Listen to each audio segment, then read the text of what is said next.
Hello, my name is Jamie Winslow. I am doing the CNL-505 Counseling Disposition Reflection video.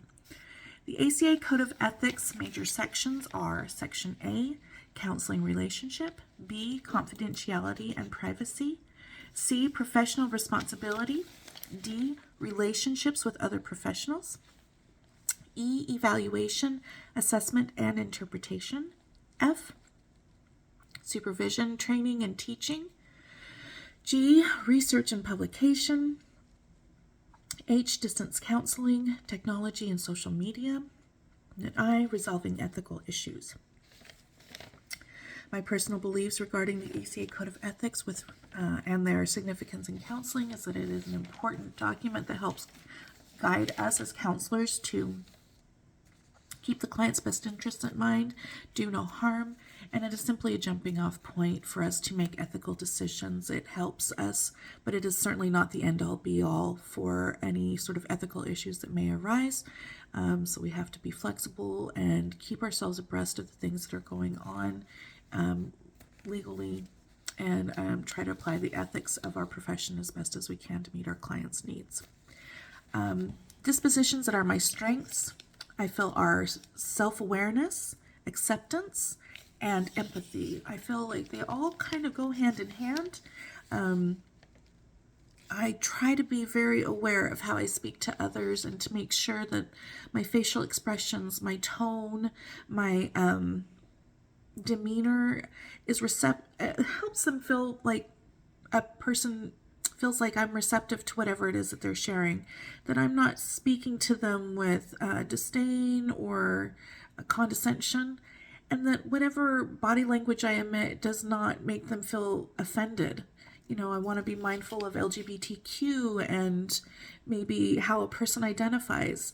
Those are things that I try to be mindful of and respectful of. I also try to let people know that I am accepting of them, their way of life, their culture, whatever it is that they're coming from. Regardless of what my life is or my belief system is, we're all God's children.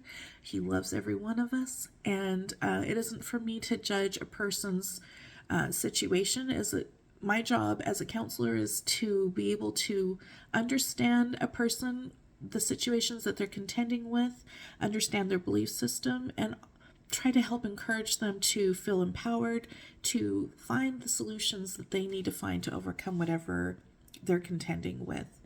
And I feel like I do that naturally with people that I just talk to every day, whether it be at work or in passing. I like people to feel good about who they are and recognize the power that's within them.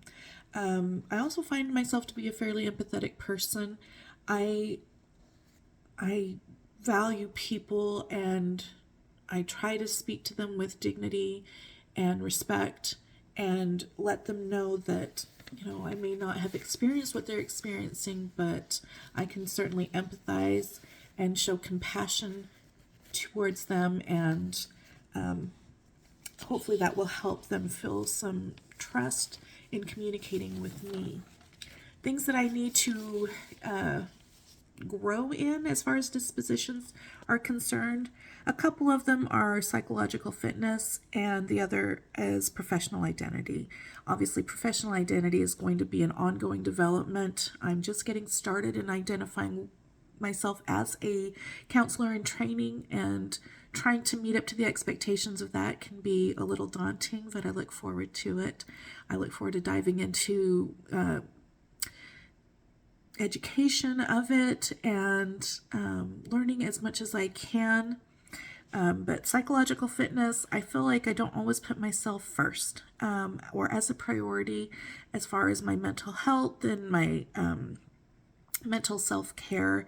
I'm not opposed to it, and I do attend to it, just not as often as I probably should.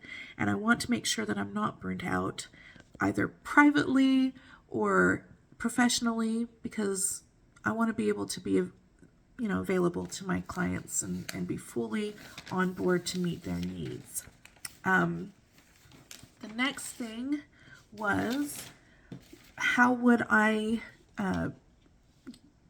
as a professional counselor or professional identity, how would I focus on that towards the ethical and legal decision making issues that would arise. I find that the best thing to do would be to gain as much information with regard to the issues that I'm contending with, use a decision-making model that helps me adhere to the ethical principles that are in the ACA Code of Ethics, and consult with colleagues as far as legalities and ethics are concerned to come to some decisions with that ethical decision-making model.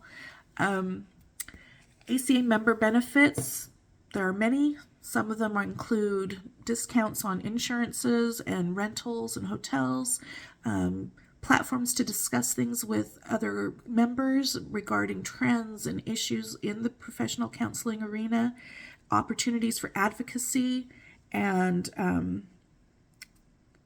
having ethic consultations with staff experts.